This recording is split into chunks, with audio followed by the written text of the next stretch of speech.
Assalamualaikum warahmatullahi wabarakatuh. Selamat malam sahabat horor. Apa kabar? Kembali lagi bersama saya. Kali ini saya akan membawakan satu cerita tentang satu keluarga yang mempelajari ilmu pesugihan.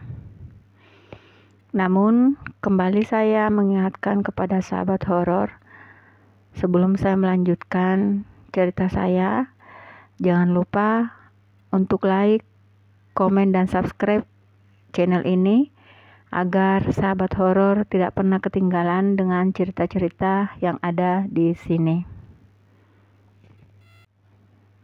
Kisah ini terjadi di daerah Makassar sekitar tahun 1990-an. Di mana Makassar waktu itu belum seperti Makassar sekarang, dan namanya pun masih ujung pandang. Cerita ini tentang seorang laki-laki bernama Pak Jasimin, mempunyai sebuah keluarga kecil yang hidup bahagia dan hidup dalam kesederhanaan. Pak Jasimin ini memiliki seorang istri dan 2 orang anak.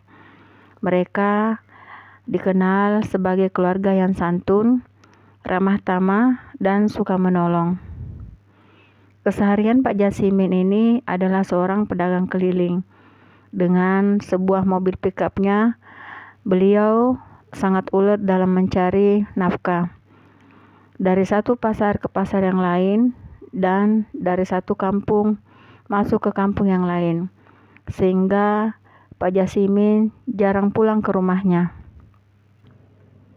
Meskipun Pak Jasimin ini rajin dalam mencari nafkah, namun penghasilannya begitu-begitu saja, tidak pernah mengalami peningkatan.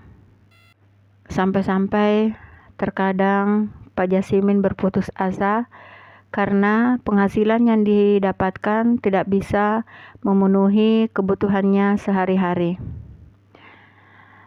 Hingga suatu hari, Pak Jasimin ini bertemu dengan salah seorang pedagang yang bernama Daeng Silaga. Daeng Silaga ini merupakan pedagang keliling juga, yang penghasilannya dalam sehari dari hasil berdagang keliling bisa mencapai jutaan rupiah.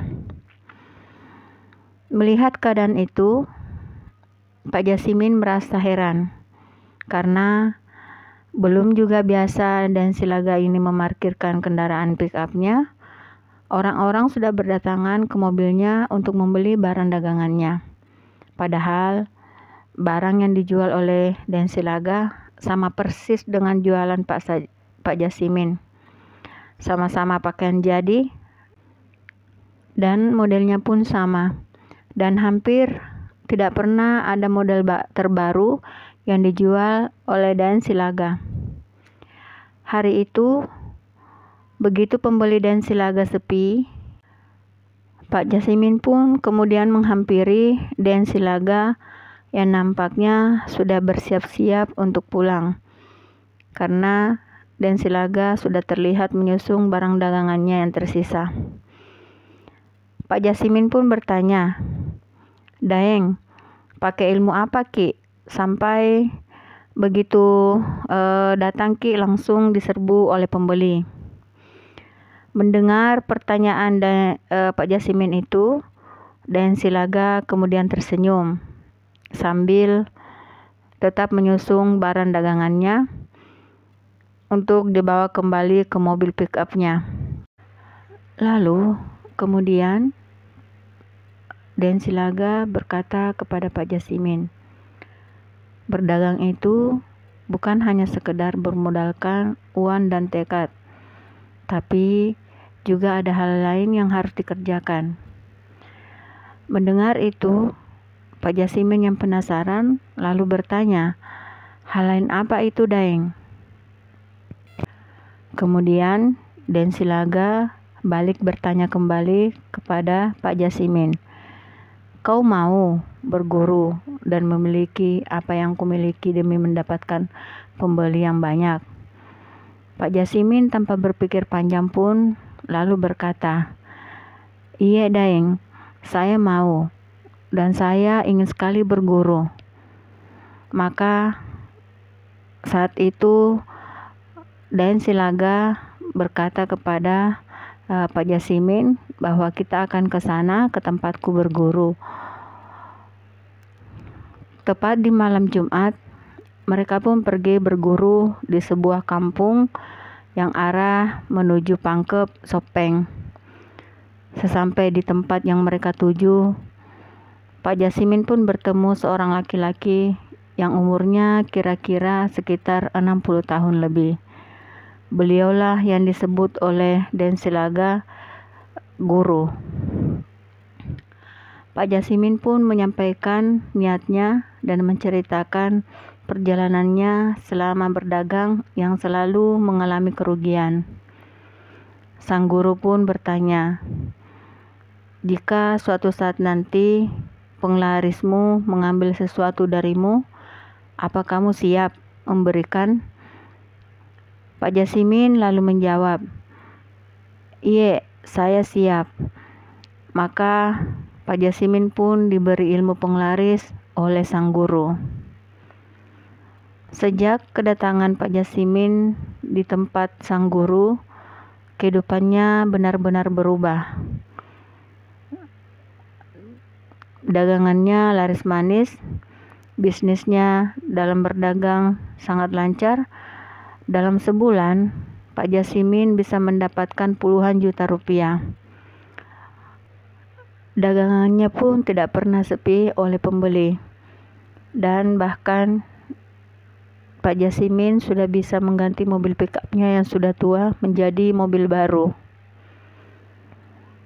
Bulan berganti bulan, hingga 1 tahun, Pak Jasimin benar-benar berada di puncak kejayaan. Dengan cepat, kehidupannya berubah. Hingga suatu hari, istrinya tiba-tiba jatuh sakit dan penyakitnya itu tidak jelas. Sudah dibawa ke dokter pun istrinya tak kunjung sembuh.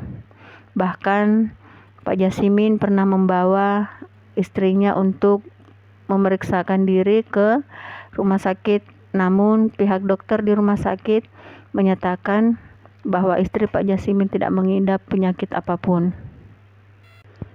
Selama berminggu-minggu istri Pak Jasimin jatuh sakit.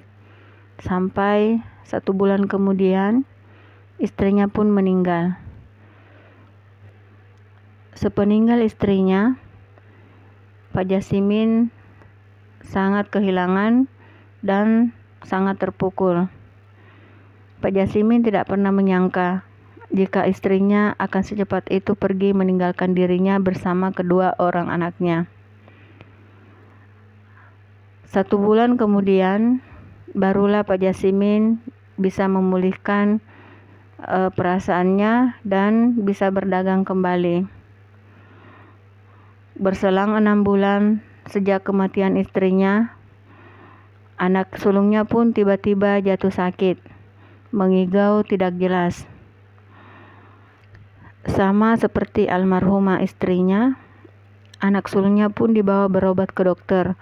Namun hasilnya tetap seperti almarhumah istrinya. Anak sulungnya tidak menderita sakit apapun. 1 bulan kemudian, akhirnya anak sulung Pak Jasimin meninggal dunia. Kasakusuk mulai terdengar bahwa ilmu pesugihan Pak Jasimin mengambil korban. Tapi Pak Jasimin tidak pernah menghiraukan oleh apa yang dikatakan oleh orang-orang. Dia hanya berpikir, orang-orang di luar sana yang berada di sekitar rumahnya pasti pada sirik. Bisanya cuma bergosip dan memfitnah Pak Jasimin. Hingga 1 bulan kemudian, anak bungsunya pun meninggal. Rupanya ada harga mahal yang harus dibayar oleh Pak Jasimin atas tindakannya itu, mendatangi dukun dan memakai ilmu pesugihan. menempuh jalan instan untuk mendapatkan kekayaan. Pak Jasimin pun mulai menyadari akan janjinya dengan sang guru. Dia pun menyesali karena keserakahannya sampai mengorbankan istri dan anak-anaknya. Pak Jasimin tidak pernah menyangka jika dia harus kehilangan anak dan istrinya karena perbuatannya menempuh jalan instan untuk mendapatkan kekayaan. Sejak kematian istri dan anak-anaknya, Pak Jasimin tinggal seorang diri. Masyarakat di sekitar rumahnya pun seolah-olah menjauhi Pak Jasimin. Kabar terakhir ketika itu ada yang bilang Pak Jasimin memilih pindah ke daerah lain karena telah kehilangan anak dan istrinya. Ada juga yang mengatakan beliau menjadi korban pesugihannya sendiri. Demikian cerita saya malam ini. Semoga sahabat horor semuanya terhibur dan semoga bisa mengambil pelajaran dari setiap kisah yang ada di sini. Selamat malam dan selamat beristirahat.